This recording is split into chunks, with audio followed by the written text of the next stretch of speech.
আসসালামু আলাইকুম প্রিয় এসিস্ট্যান্ট। কাজ ক্ষমতা শক্তি থেকে আজকে আমরা বোর্ড পরীক্ষার একটি সিকিউ সলভ করে দিব।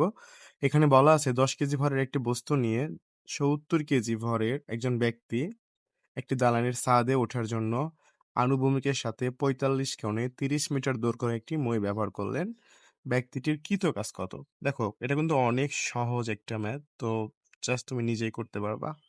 ফার্স্টে আমরা একটা দালানের ছাদ জাস্ট চিত্র অঙ্কন করি। হ্যাঁ, এটা হচ্ছে দালান তোমার, আর এই হচ্ছে তোমার একটা মই। সে আনুভূমিকভাবে একটা মই ব্যবহার করে সেই দালানের ছাদে উঠছে, ঠিক আছে? এখান থেকে এইখানে ধরো সে ব্যক্তি আছে, এই যে ব্যক্তিটা, আর তার মাথার উপরে একটা 10 কেজি ভরের বোঝা আছে। এখন সে কি করছে বলো তো? এদিকে উপরের দিকে উঠছে। এখানে সে কত ডিগ্রি কোণ করে উঠছে? এখানে 45 ডিগ্রি কোণ করে উঠছে, এটা বলা আছে। আর এখানে তোমার বলা আছে হচ্ছে যে 30 মিটার দৈর্ঘ্যময়, মানে এটার দৈর্ঘ্য হচ্ছে তোমার 30 মিটার, আর এটা হচ্ছে তোমার টোটাল দালানের উচ্চতা, মানে এই তো এগুলো দেয়া আছে, বুঝছো? এখন তোমাকে যেটা বের করতে বলছে যে ব্যক্তিটির কৃতকাজ নির্ণয় করো।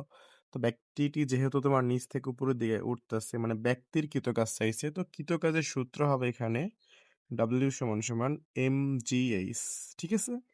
তো ভাই এখানে এম মানে তোমার দেওয়া আছে কত কেজি বলো তো? ব্যক্তির ভর হচ্ছে 70 কেজি, তার মাথার উপরে আছে আরো 10 কেজি, তাহলে সব মিলে কত হইলো? ব্যক্তির ভর 70 কেজি, মানে আর তার মাথার উপরে আছে 10 কেজি, তো সব মিলে হলো কত কেজি? 70 আর 10 মিলে কত হয়? 80 কেজি হবে। ভাই জি এর মান তোমরা সবাই জানো 9.8, এবং এইচ এর মানটা বের করতে হবে। এইচ মানে এটা বের করতে হবে। তো এটা বের করতে হলে আমাকে একটু জাস্ট জ্যামিতিক ব্যাখ্যা হিসাব করতে হবে। এটা দেখো লম্ব, আর এটা অতিভুজ। দেখো লম্ব আর অতিভুজ মিলে কি হয় বলো তো ভাইয়া? কোণের মান দেয়া আছে, লম্ব বের করতে হবে তোমাকে, মানে এই উচ্চতাটা বের করা মানে লম্ব বের করতে হবে। আর এটা হচ্ছে অতিভুজ। তাহলে দেখো তো লম্ব অতিভুজ মানে মিলে কি হয়? Sine theta. তো সাইন থিটা সমান সমান কি বলবা? লম্ব বাই অতিভুজ। লম্ব মানে এইচ, আর অতিভুজ মানে কত বলতো? এই যেটা 30 যেটা আছে অ্যাকচুয়ালি এটা। তো সাইন থিটার মান হচ্ছে 45 ইকুয়াল টু হচ্ছে তোমার 30। তো ভাইয়া দেখো, এখান থেকে তোমার উপরে তো এইচ আছে, এইচ লিখে রাখো। সাইন 45 মানে √2 হবে, ইকুয়াল টু এইচ ডিভাইডেড 30। তো এখান থেকে তুমি কিন্তু চাইলে একদম সুন্দর করে এইচটা বের করতে পারো। এই যে √2h ইকুয়াল টু 30, বা এইচ ইকুয়াল টু কত হচ্ছে? 30 ডিভাইডেড √2। তো এটা ক্যালকুলেশন করলেই কিন্তু অ্যান্সার চলে আসবে। চলো আমরা করে দেখি কত হয়। এখানে হচ্ছে তোমার উপরে 30, নিচে হচ্ছে তোমার √2 হবে। এই যে অ্যান্সার চলে আসছে, 15√2 হচ্ছে।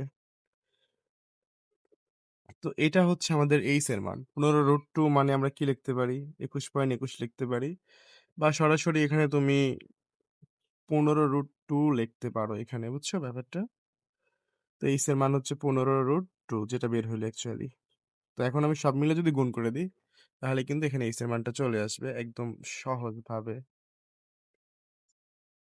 80 ইন্টু 9.8 ইন্টু তোমার হচ্ছে এখানে 15√2, এটাকে যদি ইকুয়াল করি তাহলে আমরা অ্যান্সারটা পেয়ে যাব 16,631। এই যে 16,631 পয়েন্ট কত আছে? 15। তো আশা করি বুঝে গেছো এটা। আই হোপ তো এটা তোমার বোঝার কথা। এবার দেখো ঘ নাম্বার ম্যাথটা বলছে উদ্দীপকের মইটিকে আনুভূমিকের সাথে 30 ডিগ্রি কোণে স্থাপন করলে ব্যক্তিটি কি ধরনের সুবিধা পাবে? ভাই এটা কিন্তু আরো সহজ ম্যাথ। তুমি জাস্ট কি করবে, সব তোমার ঠিক থাকবে, শুধুমাত্র তুমি এখানে যেটা করবা সেটা হচ্ছে 45-এর জায়গায় তুমি এখানে 30 ডিগ্রি দিয়ে দিবা। তারপর এদিকে তোমার সকল মান সেম থাকবে। এখন তোমাকে নতুন করে আবার এইচটা বের করতে হবে। তো এইচটাকে ফার্স্টে বের করে নিই আমরা। তাহলে এখানে কি লিখবা? সাইন থিটা সমান সমান লম্ব ডিভাইডেড অতিভুজ মানে 30। এখানে তাহলে কত হচ্ছে? সাইন থিটার মান হচ্ছে 30 ডিগ্রি ইকুয়াল টু তোমার এইচ ডিভাইডেড 30। তারপরে দেখো তুমি যদি এখানে সাইন 30-র মান বসাও, কত হবে? Half into H divided 30।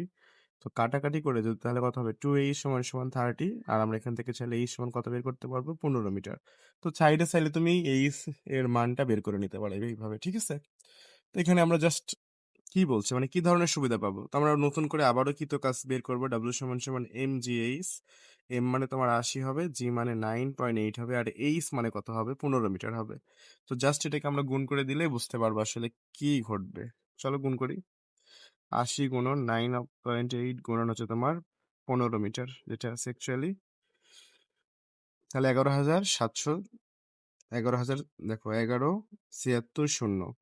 তো একটা বিষয় ফলো করো, যেহেতু তুমি মানে এখানে 30 ডিগ্রি কোণে নাও, তাহলে তোমাকে আগের থেকে কি করতে হবে? কম পরিমাণ কাজ করতে হবে। যখন আমরা 45 ডিগ্রি কোণে উপরের দিকে উঠবো, তখন আমাদেরকে কাজ করতে হবে বেশি, 16,000 এর মতো। আর যখন আমরা 30 ডিগ্রি কোণে কাজটা করবো, তখন আমাদের কি করতে হবে? কাজের পরিমাণটা কমে যাবে। মানে আমরা কম পরিমাণ কাজ করতে পারবো। ঠিক আছে? এটাই অ্যান্সার। আশা করি বুঝছো। ক্লিয়ার? ওকে। আর যদি প্রবলেম হয় বুঝতে আমাকে সবাই একটু হোয়াটসঅ্যাপে নক দিও। আর ভাইয়া ফিজিক্স কেমিস্ট্রিতে যদি তুমি মানে একদমই ভালো একটা মার্ক তুলতে চাও, আসলে প্র্যাকটিসের বিকল্প নেই। প্র্যাকটিস করতে চাইলে নক দিও। এখানে প্র্যাকটিস, সাপোর্ট, গাইডলাইন সবকিছু পাবে একসাথে।